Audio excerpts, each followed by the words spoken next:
Sundays ન્યૂઝમાં આપનું સ્વાગત છે। વડોદરામાં હિટ એન્ડ રનની ઘટનામાં જાંબવા બ્રિજ પાસે લક્ઝરી બસની અડફેટે આંગણવાડી સુપરવાઇઝરનું થયું મોત। વડોદરા શહેરના જાંબવા બ્રિજ નજીક મોડી રાત્રે હિટ એન્ડ રનની એક ગોઝારી ઘટના સામે આવી છે। પૂરપાટ ઝડપે આવી રહેલી એક લક્ઝરી બસે એક્ટિવાને અડફેટે લેતા આંગણવાડી સુપરવાઇઝર તરીકે ફરજ બજાવતા એક મહિલાનું ઘટના સ્થળે જ કમકમાટીભર્યું મોત નીપજ્યું છે।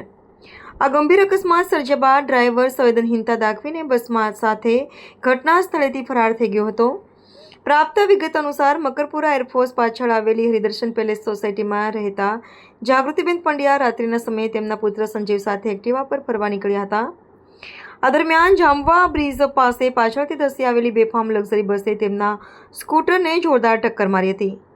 આ દર્દનાક અકસ્માતમાં પુત્રની નજર સામે જ બસના ચાલકે માતાને કચડી નાખતા તેમનું કરુણ મૃત્યુ થયું હતું। પોતાની નજર સામે જ માતાને અંતિમ શ્વાસ લેતા જોઈને શોકમગ્ન પુત્ર સંજીવે તંત્રની કામગીરી પર ગંભીર આક્ષેપ કરતા જણાવ્યું હતું કે અકસ્માત બાદ એમ્બ્યુલન્સ ખૂબ જ મોડી પહોંચી હતી। આ બનાવની જાણ થતાં જ કપુરાઈ પોલીસનો કાફલો તાત્કાલિક ઘટના સ્થળે દોડી ગયો હતો। હાલ પોલીસે ગુનો દાખલ કરીને ફરાર બસ ચાલકને ઝડપી પડવા માટે સીસીટીવી ફૂટેજ સહિતની દિશામાં કાયદેસરની કાર્યવાહી હાથ ધરી છે।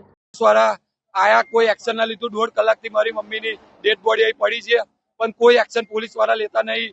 આવું પીસીઆર આવેલી છે તોય કોઈ એક્શન લેવામાં આવતું નહીં। પોલીસ વાળા હાથ પર હાથ ધરીને ઉભા છે, કોઈ કશું બોલતું નહીં, કોઈ કશો જવાબ નહીં આલતું કે શું કરવું છે આગળ। તરસાલીથી મારી ઘરે જ આવતા હતા, તરસાલી ચોકડીથી મારી ઘરે જ આવતા હતા। અમારે મકરપુરા રહેવાનું,